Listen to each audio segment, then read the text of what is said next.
Hot Springs Village Inside Out is a closer look at the greatness of Hot Springs Village, Arkansas and the surrounding areas. People, places, experiences. Hot Springs Village is one of the most beautiful places on earth. Join me, Randy Cantrell, and my co-host Dennis Simpson as we engage in weekly conversations to explore Hot Springs Village Inside Out. Today's show is brought to you by Central Arkansas's favorite radio station, KVRE. Find them on the dial at 92.9 FM. Stream them live at kvre.com.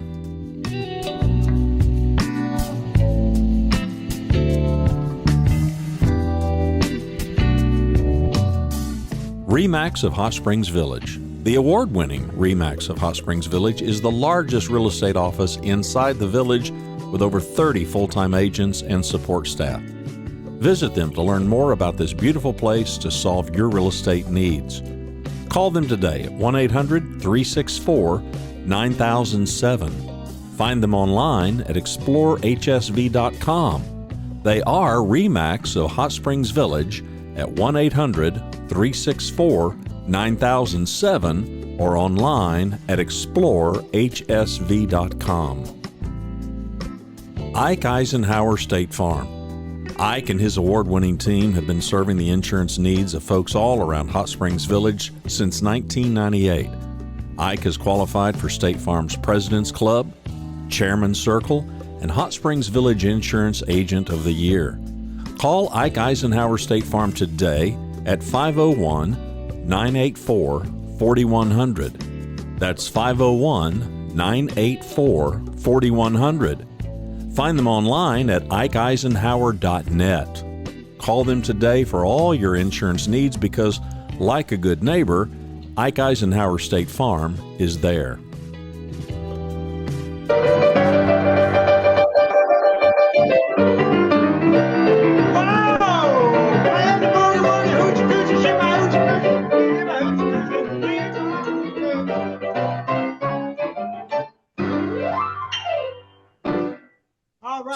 So, Jerry, did you just learn to play the piano this last week? Actually, I've been working on this almost for 4 hours. I started playing piano when I was born. I never forget telling my mama I was about a year old, and I said, "Mama, I'm going to learn to play the piano."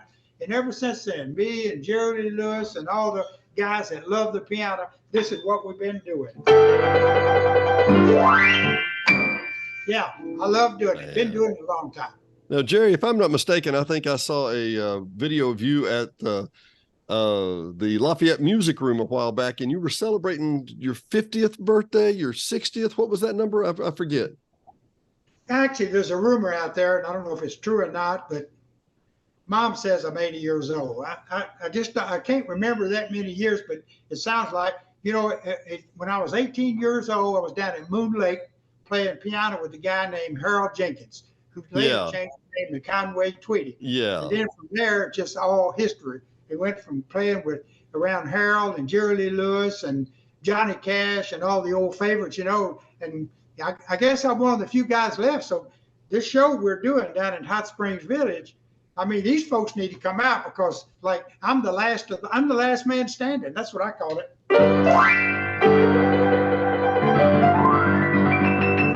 Last man standing. You better come out. Let's have some fun. Well, when we come out, we're going to come out for the Arkansas Heritage Festival put on by the Lifelong Learning Institute and the Entertainment Foundation. And we're going to be singing and playing where?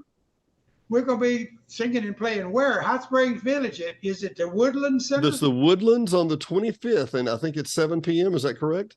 That's right, 7 p.m. And I got to tell you, if you miss this show, then everybody that goes to this show is going to call you and say, you know what? You missed the time of your life because you missed the Catterwall brothers. The Catterwall brothers. Now, it's Jerry, and what's your brother's name? Jerry and Mike.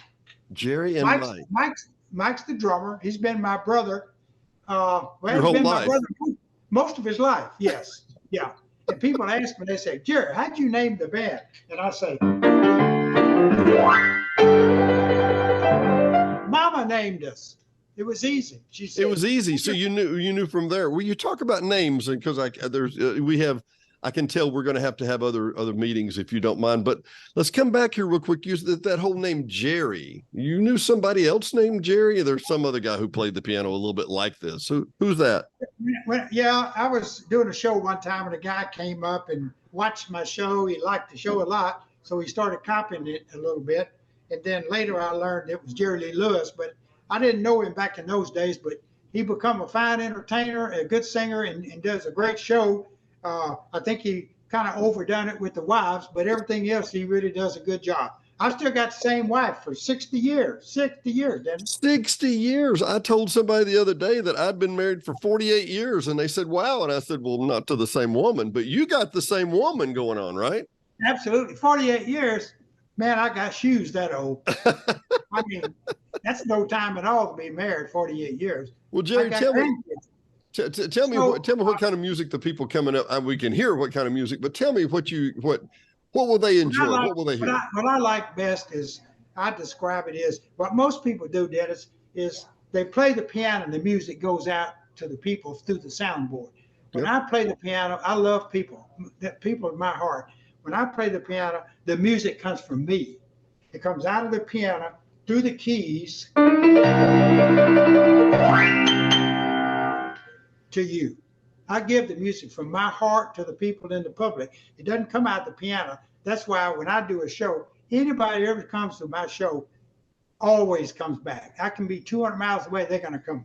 The thing in Hot Springs Village, we want everybody to know who we are, that we're coming. I spent 4 years in Arkansas. I love Arkansas. I helped write and perform the song Short Squash Texan by Sonny Burgess and the Pacers. I played with Sonny Burgess and the Pacers. We played all over Arkansas. We played in Hot Springs for Miss Arkansas pageants. I played with the Pacers for, if you live in Arkansas and you were raised, I played for you. Either your mama, your grandma, or your daddy. Their high school graduation. I played from Newport to Little Rock to Mark Tree to Hot Springs. I love Arkansas. In fact, I actually played for 2 of your governors up there. Did you now? Yes, 2 of your governors. I'm not going to mention them because I don't want to get into politics. Well, exactly, and you don't want them getting in trouble after all these years either, right? That's right. I can't tell on them. I can't tell them. But well, tell me this. I'm looking forward to coming back to Hot Springs. I'm looking forward to coming back to Arkansas. I hadn't done a show in Arkansas in quite a while. Most of my shows have been all over the world, really. Ireland, England, all over North America, Canada. I worked for a while with a group called The Band. Before it was called The Band, it was Levon Helms and Ronnie Hawkins. And, I lived in West Helena for years and years, and me and Levon and Ronnie Hawkins and Port Chop Markham and all those old boys around West Helena, Arkansas. We had a lot of fun, played a lot of music, and I'm just excited to get back to Arkansas. Well, I tell you what, I had the opportunity a few years ago in my IT role to go and work at the KIPP schools in Helena, which are a fantastic organization in West Helena and Helena. But it took me a little while to kind of get my head around, okay, what all was happening down on Cherry Street in Oh, my goodness. Oh, my goodness. Oh, my Lord is the word. Oh, my Lord. What wasn't happening was the better question. Is that right? Yeah, I think if you really want to know about Helena, West Helena and music, you got to think of Charlie Halbert and the Rainbow Inn, which was his club there.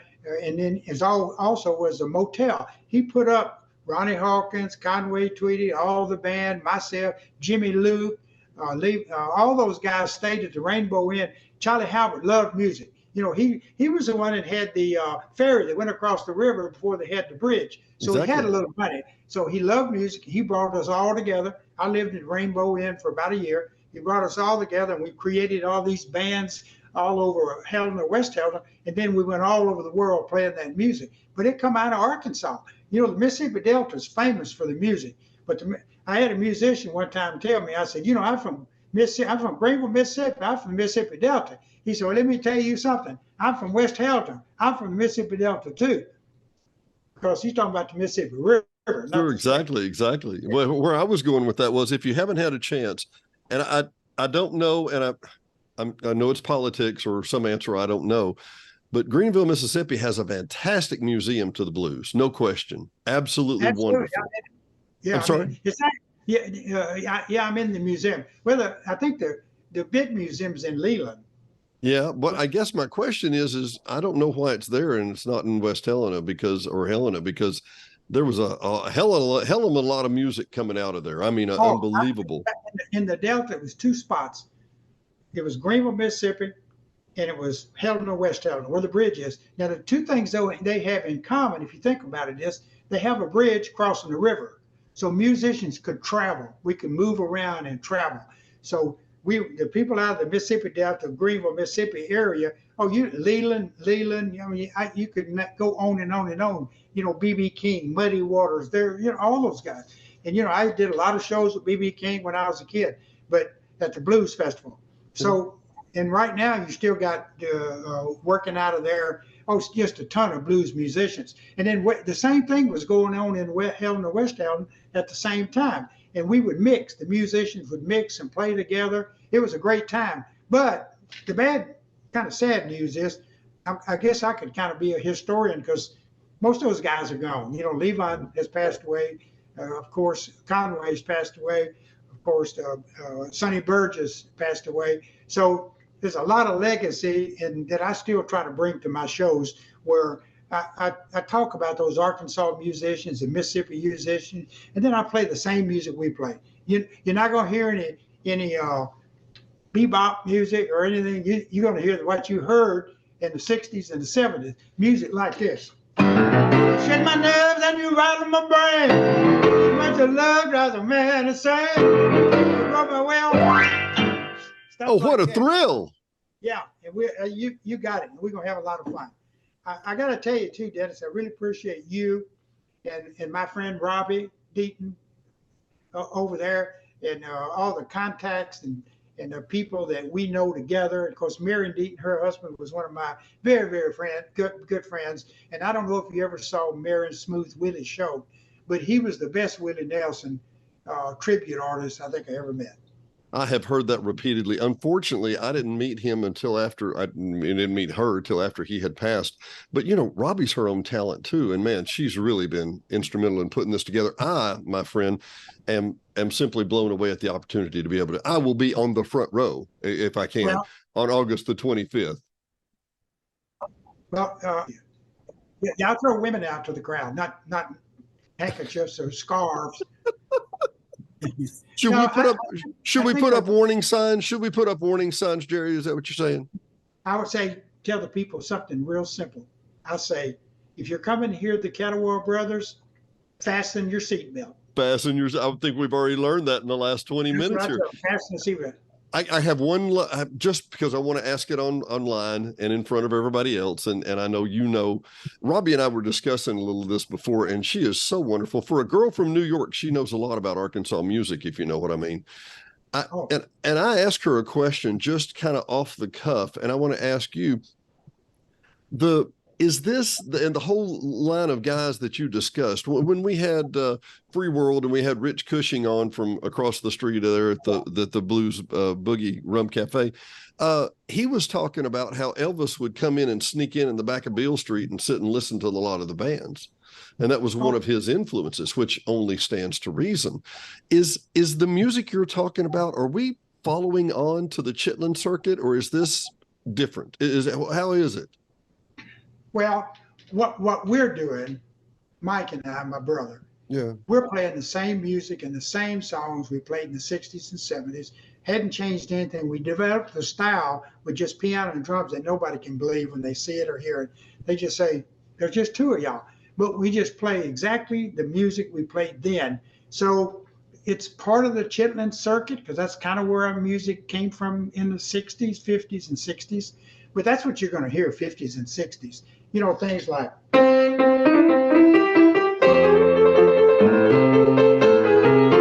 You're not going to hear that anywhere else on the show. You know that. But all the music, I think, developed out of those Delta musicians who were heavily influenced by the artists that had the blues in their background. We were listening, when everybody else was listening to, I guess, top 40 and jazz, most of those guys in Helena, Arkansas, and Greenville, Mississippi, were heavily influenced by the black artists who were playing blues, which just made your hair stand up when you heard it.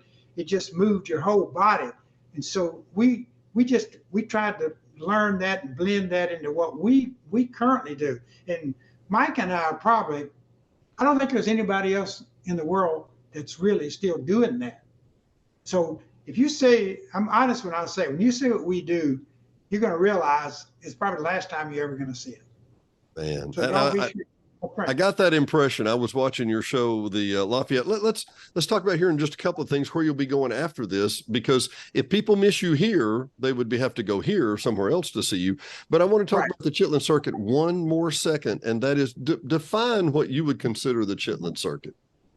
Well, many, many years ago, as you probably know, that the black artists didn't play in any of the white big clubs or country clubs. Back then, it's mostly country clubs and nightclubs that people had to go to. So they had to develop their own infrastructure that fit with their culture and whatever the political views were in those days. So they were moving all over the United States playing music in places I wished I could have been there more and seen more. I was there some and seen some in later years in the 50s and 60s. But back in the 40s and 30s, those guys were playing some of the greatest music ever presented in clubs that we never heard of, never went to, because the Chitlin Circuit was a place that was open to them. They had hotels that were open to them. They had restaurants that were open to them. But there was a very, very small number of those. So they traveled almost incognito most of the time. I wish we had more film and more music from those days. But we were hearing that music as it become popular, and musicians like, myself, Levon Helms, Ronnie Hawkins, Conway Twitty, we took that foundation and tried to bring our style to that, which is what you hear today. Well, but Jerry, you're being too modest, because let me fill in the blank. While you and your brother were listening to this, while Jerry Lee and everybody else was listening, the Stones, the Who, Eric Clapton, Traffic. Let's go down the list. This music has affected the world, and people are like, "Oh, Dennis, what are you talking about?" Robert Johnson. I wish we had a decent picture of Robert Johnson so we could talk about going down to the crossroads that Mr. Eric Clapton wrote about. So many people, we're dropped into history at different times. I get that. But so many people can tell you, oh, yeah, that great Eric Clapton song, Down to the Crossroads. They don't know it's about Mr. Johnson selling his soul at the crossroads to have that musical ability. Crossroads. This may not get on the air, but I'm going to tell you. Back in the 50s, a friend of mine, drummer, who was playing drums with me, his name's Paul Westbrook. Paul was our drummer of Alan Pace and the Bad Habits. And when we didn't have a show to do, we was trying to make money because we were kids. I was about 15, 16 years old. So we'd go to what you're calling the crossroads. There was a place there called Westbrook's Barbecue, okay? And it was, back then, it wasn't a lot of buildings there and a lot of businesses like it is today. And Paul and I, we had a portable piano and his drum, and we sat out on the street and we played at what you call the crossroads. And that's a true story. Now, the crossroads story is kind of a fable myth. Right. Let me tell you, one of the musicians that I know played at the crossroads back in the 50s was Paul Westbrook and me at Alvin Westbrook's barbecue joint. It was a drive-in, and the cars drove up and got served, and we played right out in front in the intersection of 49 and I think it's 61. 49, 61, yeah. You're actually talking to somebody that really did play it, what now is called crossroads. I tried to buy that one time. But you didn't sell your soul. You just had the musical ability in the first place, right? Okay, I'm going to give you another example. This may be here. Watch this. Watch this. I was born in Mississippi. Never had any piano lessons. And what I find interesting is I can play this piano, and I don't even know what I'm going to play without looking at it, and still talk to Dennis at the same time.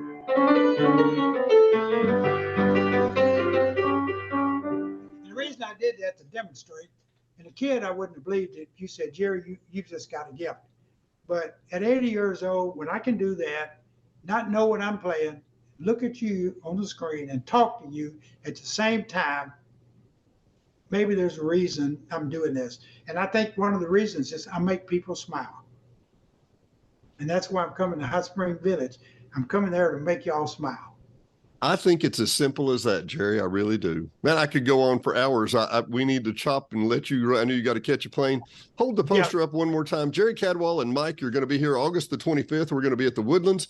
Buy your tickets now at HSV Lifelong Learning Institute, HSV LLI, or go to hsvticketsales.com. HSV Ticket Sales. Jerry, it has been an absolute pleasure, and I mean it, brother. I'm going to reach back around. More real quick. I got to add this. Yeah, please. This is the opportunity of a lifetime for our hearts to touch. You need to come out and see us. If you don't have money for tickets, get my address from Dennis and I'll send you a ticket because you need to see this show. You know what, Jerry? I literally love you for that. And I'll tell you why. It's not about the money. It's about the connections. It's about the connections. And when you see what the connections are, the money gets real small. Yep. Come connect with the Cadwell brothers. Well, we will. Buddy, thank you so much, Jerry. I got it. Thank you, Dennis. Thanks, buddy.